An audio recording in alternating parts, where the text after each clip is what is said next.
kiri kantong kanan gitu loh pengusaha juga. Jadi maksud saya, dukungan pengusaha itu, apa juga pengusaha akan memberikan dukungan kepada seorang Purbaya Yudi Sadewa, kalau Purbaya Yudi Sadewa pun out of the box. Ya.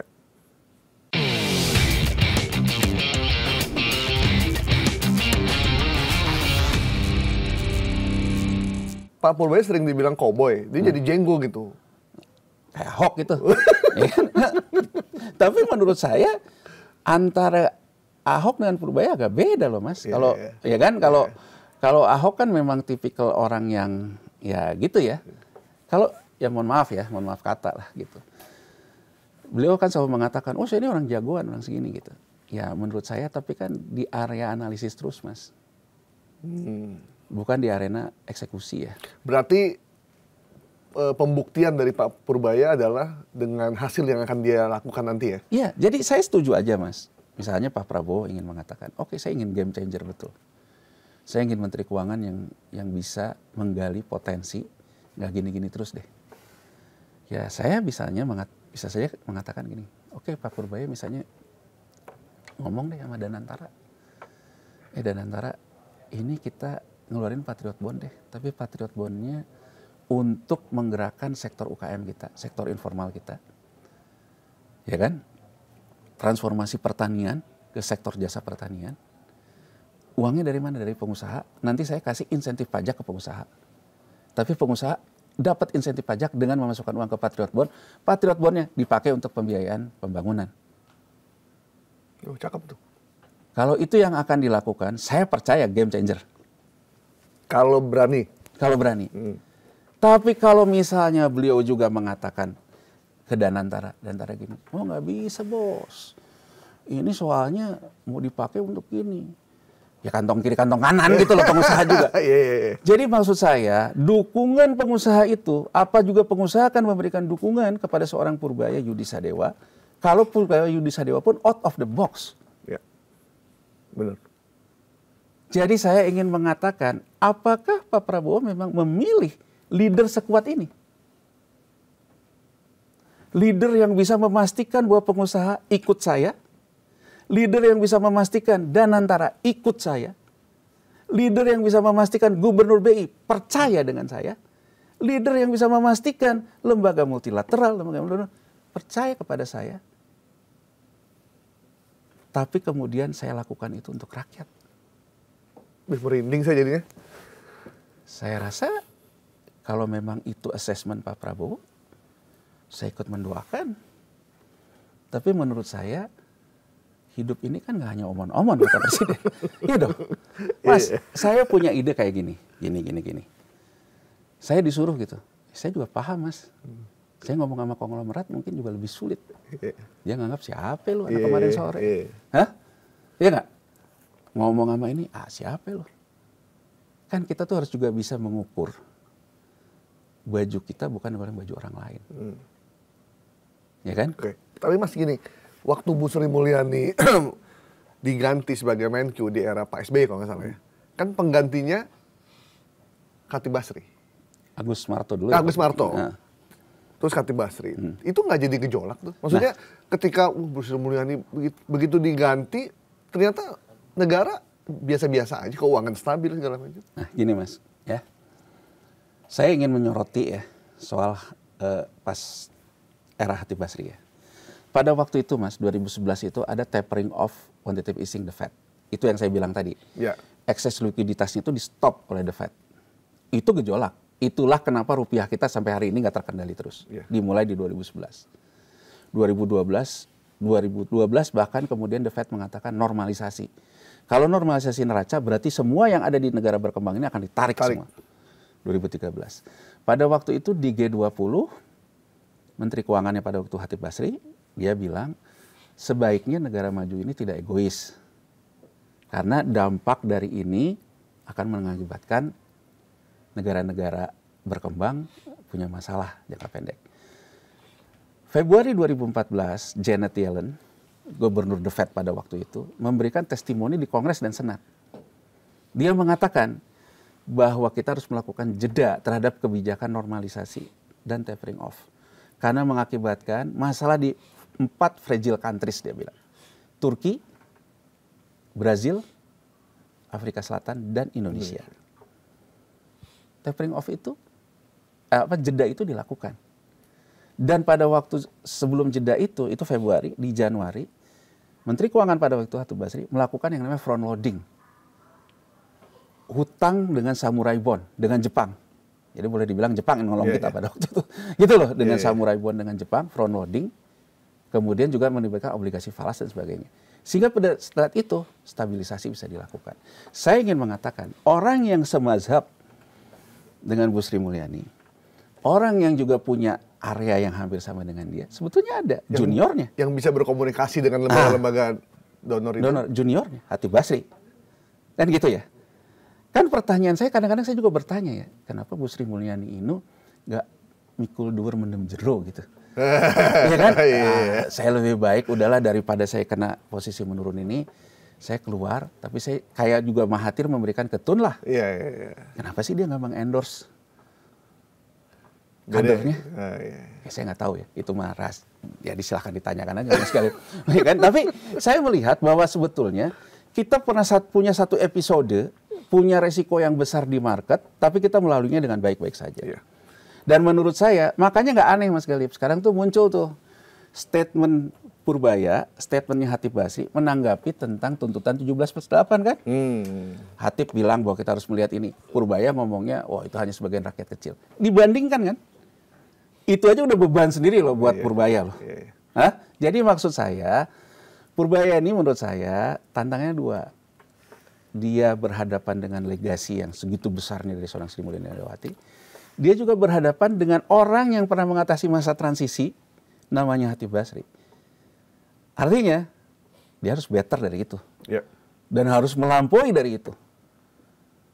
Jadi, saya ingin meng-quote, Mas, apa yang dikatakan Deng Xiaoping ketika tahun 78, dunia ini bergejolak yang akhirnya krisis di Amerika Latin.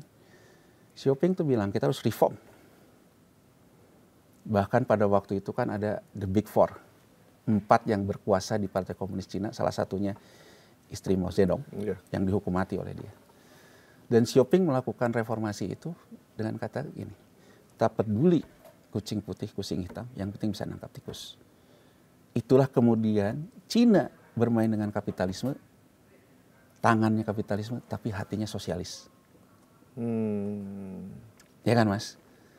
Saya akan sangat percaya kalau ini bukan omon-omon, kalau Presiden Prabowo tangannya kapitalis, karena kita juga punya resiko yang besar dari hutang segala macam, tapi isi kepalanya seperti yang dikatakan di Paradoks Indonesia dia. Dan apakah Purbaya orang yang tepat? Hanya Pak Prabowo yang tahu. Dan apakah itu pikiran Pak Prabowo? Hanya Pak Prabowo yang tahu. Tapi sebagai rakyat biasa, saya ingin Presiden Prabowo mencegah krisis. Mas, kalau ditanya, saya nggak mau krisis. Ya, karena krisis itu biayanya mahal. Nanti yang akan nanggung kita semua. Jadi menurut saya, please dong gitu loh kalau kata orang sekarang. Please dong Pak Presiden. Kalau MBG dan Koperasi Merah Putih itu malah menimbulkan kontraksi baru, Anda turunin egonya, selesaiin dulu apa yang perlu diselesaikan. Ya. Dan kemudian menurut saya jangan menantang zaman. Karena masyarakatnya, gini loh. Zaman udah berubah banget nih sekarang. Saya ingin memberikan gambaran gini Mas ya.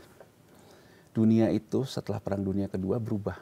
Dari perang fisik menjadi perang yang sebutnya non-state actor. Jadi bagaimana Amerika Serikat ini mengatur dunia dengan menguasai lembaga multilateral. Ya kan? Tapi tidak ada perang fisik. Ya. Saya membaca kesan gini Mas, kalau saya ilmunya ilmu militer, sebenarnya saya ngelihat di depan kurva ini akan terjadi perang fisik, cepat atau lambat. Makanya tak heran buat saya, anggaran pertahanan itu besar. Dan saya coba membaca juga cara berpikir militer, karena Pak Prabowo latar belakangnya militer kan. Dia melihat ahead the curve, kemungkinan nih dunia ini akan dilanda perang fisik. Saya harus menyiapkan, makanya belanja alutistanya luar biasa, Kemhan. Terus saya juga melihat bahwa cara dunia itu menguasai negara lain dengan menciptakan konflik di negara itu. Makanya anggaran polisi juga gede, Mas. Tapi saya ingin menyampaikan lewat podcast ini, bikin terang, karena kita mau terang kan. Yeah. Menurut saya, kalaupun kita mengumpulkan semua pertahanan ini, mengumpulkan bahwa polisi bisa mencegah aksi massa, berarti kan represi, Mas. Kalau masyarakatnya memang secara ekonomi susah. Yeah. Ya. Jadi saya hanya ingin mengatakan yang harus kita terangkan, Indonesia terang itu bukan dengan statement. Masyarakat kebanyakan ini, Mas, dia nggak peduli, Mas, mau Purbaya, Iya. Sebenarnya mereka siapa aja lah. Siapa aja, nggak ada masalah. Bahkan kelas menengah kita itu, kalau everything okay, mereka juga nggak peduli kok. Artinya menurut saya, pencegahan krisis tidak melulu pendekatan paradigma militer. Ya. Pertahanan terhadap eksternal, belanja militer, pertahanan terhadap konflik internal, kepolisian. Penanganan krisis juga bisa di akar masalahnya. Masyarakatnya tidak punya masalah. Jadi kalau menurut saya Pak Presiden, akan jauh lebih baik kita konsentrasi di akar masalah. Mau ada provokator dari luar, mau ada apapun, kalau semua seneng ya. Nggak bakal bisa masuk dia. Nggak bakal bisa masuk, itu aja. Jadi ya apa Purbaya orang yang tepat ya sejauh ini menurut saya, walaupun dia udah minta maaf ya terhadap statementnya ya. Gitu ya, dia kan minta maaf terhadap statementnya, tapi saya tuh saking penasaran, saya sampai lihat gitu press conference pertama dia. Menurut saya itu memang blunder di mana-mana. Dan bahkan gini loh, Mas, apa yang bisa saya baca dari dia? Dia mengatakan gini, ekonomi ini kan mesin yang lama nih. Sekarang itu kan melambat ya, dia bilang. Nah melambat itu kan karena belanja pemerintahnya lambat. Nah makanya kita belanja pemerintahnya harus kita genjot. Apa yang saya baca? Berarti untuk mencapai 6% itu dia menambah belanja. Kalau dia menambah belanja cuma 2, naikin pajak atau naikin hutang. Jadi maksud saya harapan masyarakat agar jangan apa-apa dipajak itu belum dipenuhi sebetulnya. Ya kan baru 3 hari ini Bang. Nah makanya dia bilang kan beri dia kesempatan bekerja. Silakan bekerja, tapi maksud saya jangan bermain-main dengan yang namanya sinyal. Ya, benar. Sinyalnya itu memang masyarakat lagi sulit. Masyarakat jangan diberi tekanan berlebih. Berarti menurut saya postur era APBN 2026 harus dirubah. Dan ya rasanya harus dimulai dari presidennya ya. Yang memang mencoba mencari mitigasi. Gitu. Kita merasakan hal yang sama juga sih. Ketika ekonomi lagi sulit, kita susah mendapatkan uang, tapi pajaknya tetap nggak berubah. Kita tetap bayar pajak motor, pajak mobil, pajak rumah, pajak waris, pajak jual beli, gaji dipajak kan semua nggak berubah. Sementara pendapatannya, pajaknya tetap, pendapatannya nggak berubah. Jadi ya, tekanannya luar biasa buat kita. Makanya saya selalu ditanya, banyak orang nanya, gimana nih Pak ekonomi ke depan gitu ya. Pada dasarnya kita semua ekonom. Kita tanyanya diri kita sendiri. Apakah kita merasa lebih baik dari tahun kemarin? Kalau kita merasa tidak lebih baik, ya berarti ekonomi sedang tidak baik-baik saja. Kita tanya sebelah kita, tanya segala macam. Kalau semakin banyak orang yang masih tidak baik-baik saja, ya berarti outlook-nya tidak baik-baik saja. Dan saya juga bisa merasakan, Mas, sentimen yang luar biasa tentang gaji yang gross up ya. Jadi artinya gaji PNS, gaji pejabat, gaji BUMN yang di gross up. Kemudian dipotong pajaknya dari situ. Karena gaji itu dibayar oleh APBN, jadi seolah-olah pajak juga tunjangan negara kan, gitu juga di BUMN. Nah, saya bisa merasakan, Mas, begitu Anda di sektor informal, coba bayangin gini Mas, kita berandai-andai deh, saya dagang deh, ya, dagang somai deh yang gampang deh, ya, ongkos produksi saya 1 somai 1.000 gitu, ya Mas ya, saya cuma ngambil dikit aja deh, saya jual 1.100, ya Mas ya, 100 margin saya itu buat belanja besoknya, ya, 100 ini objek pajak nggak? Berdasarkan undang-undang iya Mas, iya objek pajak, PPN. Begitu nanti ketahuan dari KRIS, wah banyak nih jualan somainya. Didatangi sama orang pajak, kena PPN. 1, literasi dia nggak nyambung. Kedua, dia belum pernah menghitung ada komponen pajak dalam margin. Dalam marginnya. Iya nggak? Beda kalau Anda kerja punya majikan. Memang udah dihitung pajaknya. Jadi sentimen itu sebenarnya muncul dari situ Mas. Karena memang tidak dihitung gitu. Jadi begitu datang tahu-tahu, kan nggak ngitung kemarin ya. Artinya di sisi lain juga saya ingin mengatakan, kalau pendisiplinan pajak ini dilakukan semua jadi objek pajak, inflasi dong. Semua orang kan naikin harga. tukang somai, karena jangan ditagihin PPN, nggak ditambah lagi marginnya kan. Sama aja deh gini gambarannya nih, kita ngomong ke ekonomi rakyat banyak yang paham deh. Beli mie ayam, datang ke tukang mie ayamnya sama kita pesen lewat aplikasi. Kita tanya, Bang, kenapa di aplikasi harganya mahal? Oh saya soalnya dipotong Pak, sama aplikasi. Iya. Sama juga ketika kita mengatakan bahwa kalau besok mereka dipajakin, ya dia akan naikin harganya. Iya. Inflasi dong. Jadi maksud saya, hitung-hitungan tuh kadang-kadang ngitung tuh dari rakyat kebanyakan lah. Ya. Rakyat kebanyakan tuh hidupnya begitu, hidupnya dari sektor informal. Dan jangan main-main, mungkin selama ini Indonesia nggak ada apa-apa, karena sektor informalnya gitu loh Mas Solid. Ini mau diganggu, wah gawat. Oke. Makasih Mas Yanuar. Sama-sama Mas ya, mudah-mudahan bikin terang ya. Bikin terang. Bikin terang, kita sih intinya Kita ya. memberikan optimisme, tapi kita tetap harus waspada. Iya. Mungkin nanti kita share ke Pak Purbaya biar bisa Iyalah. biar bisa lihat situasinya, karena kadang pejabat mesti dikasih yang pahit-pahit dulu nih. Ya. Karena kalau dikasih madu ntar suka lupa daratan. Ya, ya. Oke, Mas Juman, thank you. Sama-sama Mas, sama-sama Ya, Mas. teman-teman, sampai ketemu lagi di Bikin Terang episode minggu depan. Bye-bye.